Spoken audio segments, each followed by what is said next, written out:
आजाद मध्य प्रदेश से यात्रा निकाल रहे हैं। 28 सितंबर को राजस्थान में यात्रा आएगी, 3 तारीख को आपके भोपालगढ़ में वो आएंगे। संविधान बचाओ देश बचाओ संकल्प यात्रा। ओम प्रकाश रेगर के माँ बाप के साथ मारपीट हुई, वो पुलिस में गया, कहा कि मेरे माँ बाप के साथ मारपीट हुई है, कार्रवाई करो। पुलिस और सरपंच और वहां का एमएलए और सरकार ये नहीं चाहती थी कि कोई भी दलित इतना वहां पे उच्च आवाज में दादागिरी से बात रखे। उसको जब न्याय नहीं मिला, उसको जब दबाया गया और उल्टा उसके ऊपर मुकदमे किए गए, तब उस लड़के ने आत्महत्या की। और उस मरते हुए व्यक्ति को केवल पूरे देश में एक ही नाम पता था कि ये मेरे परिवार को न्याय दिलाएगा, वो था चंद्रशेखर आजाद। कि मेरी मौत को भाई आप देंगे तो भाई चंद्रशेखर आजाद देंगे। और चंद्रशेखर आजाद उस वक्त आए वहां, वो केवल और केवल इस देश के दलित आदिवासियों के वोट बैंक के ऊपर बनी है, दलित आदिवासी और माइनॉरिटी के वोट बैंक के ऊपर बनी है। लेकिन पिछले 5 सालों के अंदर चाहे जितेंद्र मेघवाल की मूंछ रखने पर हत्या हुई है, इंद्र मेघवाल की पानी के घड़े तो छूने पे आई हुई है, साथ ही ओम प्रकाश रेगर जोधपुर यूनिवर्सिटी के अंदर एक छात्रा के साथ बलात्कार हुआ है, गैंग रेप हुआ है, कहीं पर भी मुख्यमंत्री अशोक गहलोत ने अपने मुंह से एक शब्द नहीं बोला। मुख्यमंत्री ने अपने डिप्टी सीएम के लिए नालायक शब्द का वर्णन। जब मुख्यमंत्री जिन लोगों के लिए अगर मुख्यमंत्री बना है तो उसकी जिम्मेदारी होती है, संविधान ये इजाजत देता है, संविधान से ये ऑर्डर देता है कि देश के अंदर अगर किसी रूप से सामाजिक रूप से या धार्मिक रूप से या किसी भी रूप से किसी के साथ अन्याय होता है तो मुख्यमंत्री और तमाम बैठे हुए लोग उस पर कार्रवाई करेंगे, उसकी जिम्मेदारी लेंगे। लेकिन राजस्थान का मुख्यमंत्री इस पर चुप रहता है और हमारे सामने इस तरीके से पैसा पाया जा रहा है खुद की पब्लिसिटी करने के लिए कि वो चुनाव कैसे जीता है। उस चुनाव में हमारे क्या भागीदारी है? क्यों डॉक्टर अंबेडकर की लड़ाई ये थी कि अगर बजट 10,000 करोड़ का, 1 लाख करोड़ का या 1 करोड़ खरब का जितना भी है, उसमें हमारी आबादी के हिसाब से हमारी भागीदारी क्या होगी? हमारी लड़ाई इस भागीदारी से है। दूसरा, हमारे बहुजन समाज का व्यक्ति किसी भी राजनीतिक पार्टी में हो, अगर वो बड़े पद पर बैठता है तो सभी के पेट में मरोड़े उठने शुरू हो जाते हैं। आप देखोगे कि मल्लिकार्जुन खड़गे जो कांग्रेस के राष्ट्रीय अध्यक्ष हैं, हमारी कांग्रेस पार्टी से के बारे में तारीफ के बारे में बात नहीं कर रहा हूँ, उस दलित अध्यक्ष के बारे में बात करता हूँ कि जब वो जोधपुर आते हैं और वो कहते हैं सनातन धर्म के बारे में, तब ये महेंद्र सिंह शेखावत जातीय जो दिमाग के अंदर जो गुस्सा होता है वो निकालते हुए कहता है कि तेरे बाप मुगल आए थे, तेरे बाप तुर्क आए थे, तेरे बाप डच आए थे, फ्रांसीसी आए थे, तब हम लोगों ने देश को बचाया था। तो इस तरीके की शब्दावली यूज की जाती है। क्यों की जाती है? ये दलित समाज का आया हुआ व्यक्ति किसी बड़े पद पर कैसे चला जाए। तो हम उस महेंद्र सिंह शेखावत को कहना चाहते हैं इस मंच के माध्यम से कि जब ये आए थे तो हमारे बाप दादा पूर्वज तो गुलाम थे, तुम्हारी जाति व्यवस्था को उन्हें गुलाम बना दिए थे, लेकिन तुम्हारे बाप दादा क्यों अपनी बहू बेटियां और अकबर के सेनापति बनके उनकी तरफ से गुलामी कर रहे हैं? तो ये चीजें हमें उनके सामने खड़ी करनी पड़ेगी, जब पता चलेगा कि इस देश को बचाने में किनका कितना योगदान रहा है।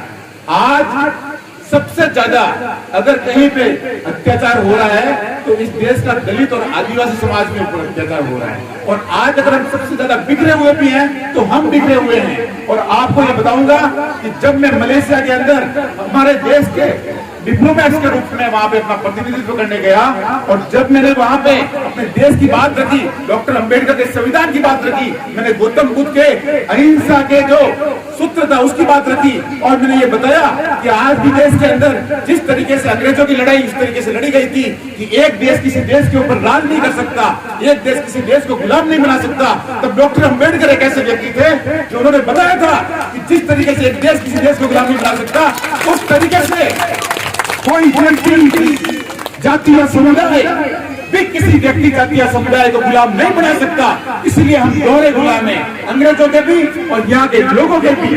उस गुलामी को उठाने का काम डॉक्टर अंबेडकर ने किया था। लेकिन ऐसी क्या मजबूरी आ जाती है कि जैसे चुनाव आते हैं ये लोग हमें बेवकूफ बना देते हैं, ये लोग हमें जाति के नाम पर बांट देते हैं। ये अगर इस प्रकार की मजबूरी हमें बार बार अगर रोकती है तो हम हमारे बच्चों के साथ कहीं ना कहीं अन्याय कर रहे हैं। मुझे जब जितेंद्र मेघवाल की लड़ाई लड़ रहे थे, तब जब मैं जेल गया, उसके बाद जब पुलिस वाले को पता चला कि मैं जेल से आया हूँ, उसने मेरी पढ़ाई की क्वालिफिकेशन जब उसको पता चली, उसने मुझे कहा कि तू यहाँ कहाँ फंस गया शैलेश, तुम्हें यहाँ नहीं होना चाहिए था। मैंने कहा मैं यहाँ पे इसलिए हूँ क्योंकि मेरी समाज सोई हुई है। अगर मेरी समाज 2018 के अंदर मुझे राजस्थान से विधानसभा में पहुंचाती तो मैं ये गारंटी के साथ कहता हूँ कि मुख्यमंत्री के सामने मैं इतना मजबूर कर देता या इतना मजबूर हो जाता या कि मेरी लाश बाहर आती या जितेंद्र मेघवाल ने ये ध्यान नहीं दिया था। और जब जितेंद्र मेघवाल की जो घटना है वो दूसरी घटना कभी नहीं होती, ना इस समाज के सामने कोई देख पाता।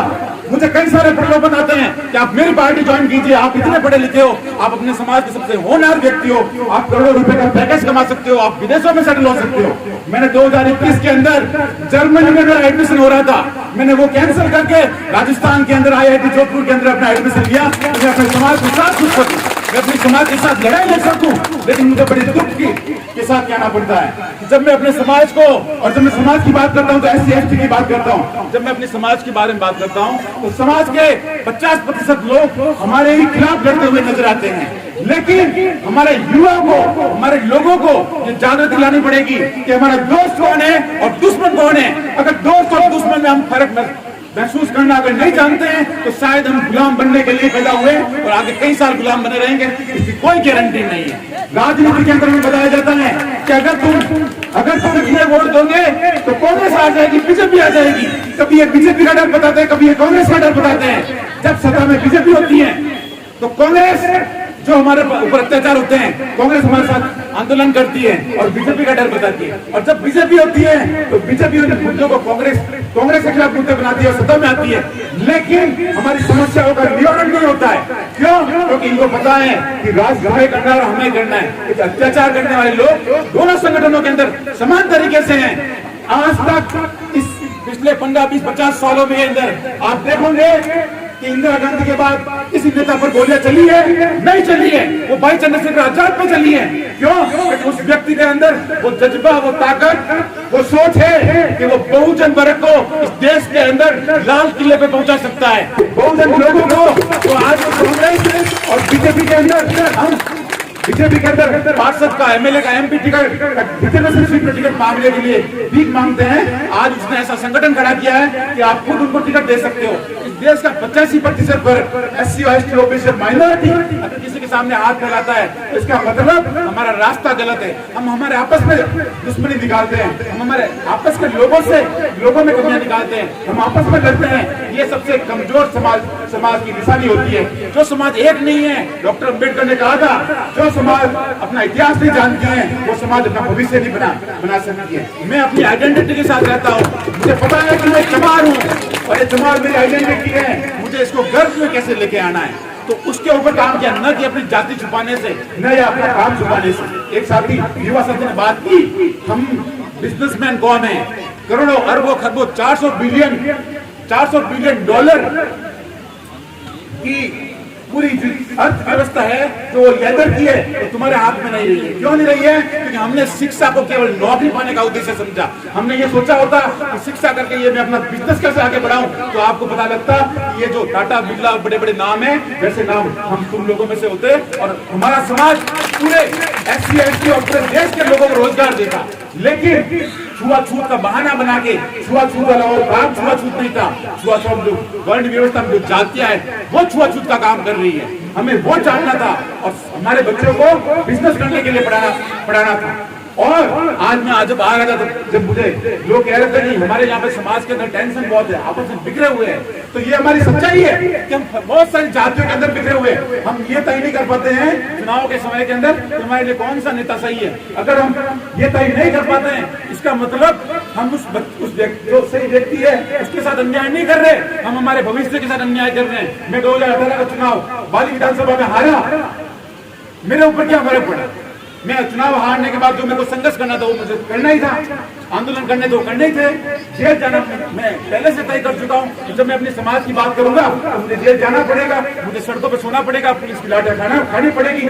लेकिन मुझे डॉक्टर अम्बेडकर की याद पता है कि डॉक्टर अम्बेडकर ही इन सब महापुरुषों में तुम्हें न्याय दिलाने के लिए सफल क्यों हुए? क्योंकि डॉक्टर अंबेडकर के पास डिग्रियां थी। डॉक्टर अंबेडकर के पास दुनिया के बेस्ट से बेस्ट कॉलेज से पढ़ाई की डिग्रियां थी। मैंने वो जीवन के अंदर उतारा है। आज भी कभी कोई व्यक्ति जब आईपीएस कमिश्नर कलेक्टर जब मेरे सामने बैठ के बात करता है, वो मेरी डिग्रियां देकर सोचता है कि तू अपने समाज का इतना होनहार हो गए, आप कहीं सेटल होना चाहिए, कुछ करना चाहिए। मैं यही कहता हूँ, ये महेंद्र मेरे से आज से करीब 5 साल पहले महेंद्र मेरे से मिला था। इस महेंद्र ने मेरी बात पे गौर किया और ये central university of Rajasthan Haryana पढ़ने गए। और मैं आपको दावे के साथ कहता हूँ कि इस आप ये जब ये आने वाले टाइम में कुछ बनेगा तो ये केवल अपने परिवार का नाम रोशन करने के लायक नहीं, ये पूरे राजस्थान और देश का नाम रोशन करने वाला। आप पता कीजिए, आप ये पता कीजिए कि यहाँ के कितने लोगों ने बाबा एटॉमिक रिसर्च सेंटर का एग्जाम या इंटरव्यू दिया हो। ये महेंद्र ने इंटरव्यू दिया है। आप देखना, इस पूरे इलाके में एक भी बंदा नहीं होगा, इसकी जितनी इज्जत दूसरी कंपनी में होगी उतनी इज्जत आपके यहाँ पे लोगों पर नहीं होगी। और गारंटी के साथ कहता हूँ, हमने केवल राजनीति करने के लिए समाज में नहीं, लाइब्रेरी बनाई, पाठशाला बनाया और टारगेट बनाया कि 100 लोगों को दिल्ली विश्वविद्यालय में और देश के और दुनिया के विश्वविद्यालय में भेजना है। केवल राजनीति करने से भी नहीं होगा। क्यों? क्योंकि हमारे समाज के लोगों को जगाएगा कौन? जगाने के लिए भी हमें, जैसा काशीराम जी ने कहा था, हमारी गैर राजनीतिक जड़ें मजबूत होनी चाहिए, वो जड़ें मजबूत करनी पड़ेगी। आज तुम देख रहे होंगे कि पेपर लीक हो गया। आप देखेंगे कि पेपर लीक हो रहा है। उस पेपर लीक होने से किसका घाटा हो रहा है? उस पेपर लीक होने से मुख्य रूप से SC ST के बच्चों का घाटा हो रहा है। मुझे पता है कि घर में किन हालातों में एक बच्चा कोचिंग की फीस भरता है, जोधपुर जयपुर जाके तैयारी करता है, उसके बाद वो एग्जाम देता है और पेपर लीक हो जाता है और कोई व्यक्ति पेपर खरीद के उससे ज्यादा नंबर लाके नौकरी लग जाता है या वो वैकेंसी हाईकोर्ट में अटक जाती है। उस व्यक्ति के लिए दोबारा तैयारी करना कितना मुश्किल होता है। हमारे बच्चों के पास हजारों चांसेस नहीं होते हैं, हमारे बच्चों के पास 1 या 2 चांस होता है। घर वाले जिनके परिवार के अंदर सरकारी नौकरी नहीं है या जिनके परिवार में सरकारी नौकरी भी है, उनके सारे बच्चों का जो भार उठाना बहुत महंगा पड़ता है। मुख्यमंत्री के राज में पेपर लीक, बलात्कार और सबसे ज्यादा अत्याचार दलित और आदिवासी कौम की महिलाओं के साथ हुआ है। ओम प्रकाश रेगर के माँ बाप के साथ मारपीट हुई, वो पुलिस में गया, कहा कि मेरे माँ बाप के साथ मारपीट हुई है, कार्रवाई करो। पुलिस और सरपंच और वहाँ का MLA और सरकार ये नहीं चाहती थी कि कोई भी दलित इतना वहाँ पे ऊंचे आवाज में दादागिरी से बात रखे। उसको जब न्याय नहीं मिला, उसको जब दबकाया गया और उल्टा उसके ऊपर मुकदमे किए गए, तब उस लड़के ने आत्महत्या की। और उस मरते हुए व्यक्ति को केवल पूरे देश में एक ही नाम पता था कि ये मेरे परिवार को न्याय दिलाएगा, वो था चंद्रशेखर आजाद। कि मेरी मौत हो गई, आप देंगे तो भाई चंद्रशेखर आजाद देंगे। और चंद्रशेखर आजाद उस वक्त आए वहां पे। लेकिन जब हमारा समाज एक नहीं होगा, पूरी SC ST एक नहीं होगी, राजनीतिक रूप से मजबूत नहीं होंगे, हम जैसे लोग ताकत में नहीं आएंगे, तो हम कैसे न्याय दिलाएंगे? ये सोचने की बात है। जो वोट देने का अधिकार होता है वो 2 धारी तलवार की तरफ है। अगर आप अपने फेवर में दोगे, सही व्यक्ति को दोगे, तो वो आपका जीवन सुधारेगी, और अगर गलत व्यक्ति को दोगे तो अपना जीवन खराब करेगी। मैंने एक लंबा समय अलग अलग लोगों के बीच में बिताया है। 10 सालों से मैं अलग अलग कम्युनिटीज के लोगों के बीच में रहा हूँ। मैंने देखा हूँ कि जितना संघर्ष आगे बढ़ने के लिए हमें करना पड़ता है, उतना संघर्ष उन्हें नहीं करना पड़ता। क्यों? क्योंकि उनके प्रशासन में, मीडिया में, राजनीति में ऐसी कोई जगह नहीं है जहाँ पे उनके लोग नहीं है।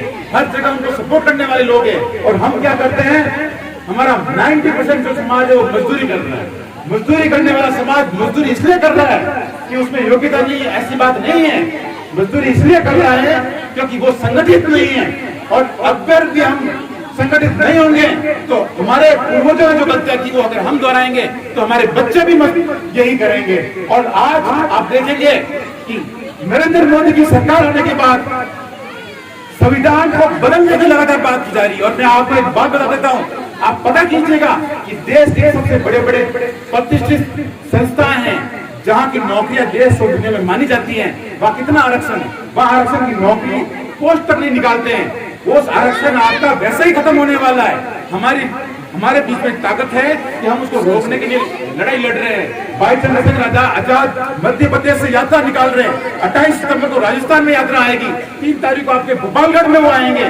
संविधान बचाओ देश बचाओ संकल्प यात्रा। वो संविधान बचाओ देश बचाओ हमारे लिए है। अगर हमारे लोग ये जागृत नहीं हो जाएंगे तो हमें हमारे पूरा जीवन धरना प्रदर्शन आंदोलन में गुजारना पड़ेगा और एक समय ऐसा आएगा कि हम धरना प्रदर्शन आंदोलन करने लायक भी नहीं होंगे। मैं जब हमारे मांगों के लिए आंदोलन करते हुए देखता हूँ तब भी मैं दुखी होता हूँ। मैंने कहा मेरा समाज आखिर आने वाले कितने सालों तक आंदोलन करेगा? जो समाज सत्ता में राज कर रहा है वो आंदोलन नहीं करता है, वो अपने वोट का सही उपयोग करता है। हमें वोट को डिसाइड करना पड़ेगा, देखना पड़ेगा कि आज तुम्हारे नेता के ऊपर गोली चली है, इससे बड़ी क्या बात हो सकती है? आज नीला झंडा डाल के कोई भी पुलिस स्टेशन के अंदर चला जाओ, कहीं पर भी चला जाओ, अगर आपके साथ कोई अत्याचार हो रहा है तो आप उसका मुंह तोड़ जवाब दे सकते हो। सरकारी कर्मचारी से राजनीति के अंदर डेमो जो लोकतंत्र की जो ताकत है, जो संविधान ने जो ताकत दी है, उसका पूरा उपयोग कर सकते हो। आज से 10 साल पहले मैं गारंटी के साथ कह सकता हूँ कि आप वहां पर जाओ पुलिस के अंदर, अगर 4 लोग साथ में नहीं गए हैं तो पुलिस वाले हमारे व्यवहार कैसा करते थे। आज चंद्रशेखर आजाद जी ने वो ताकत दी है, वो भीम आर्मी, वो आजाद समाज पार्टी से वो ताकत दी है। हमें उस ताकत को अगर हम नहीं बढ़ाएंगे तो बार बार ऐसे मसीहा हमारे समाज में पैदा नहीं होते। आप देख लेना कि ज्योतिबा फुले के और साहू जी महाराज के, गौतम बुद्ध के और बाबा साहब अम्बेडकर के और काशीराम जी के जीवन के अंदर एक लंबा अंतराल रहा है। उसी तरीके काशीराम जी के बाद चंद्रशेखर आजाद के जीवन में भी एक लंबा अंतराल रहा है। उन 100 सालों के अंतराल में लोग कोई व्यक्ति ने अगर जन्म लिया है तो वो हमारे समाज को स्ट्रॉन्ग करने के लिए लड़ा है। और अगर चुनाव के समय अगर हम ये सोचते हैं, दुविधा में रहते हैं, तो कहीं ना कहीं हमारी जो मानसिक जो गुलामी है वो ये दिखाती है कि हम आज के आगे भी गुलाम बनने के लिए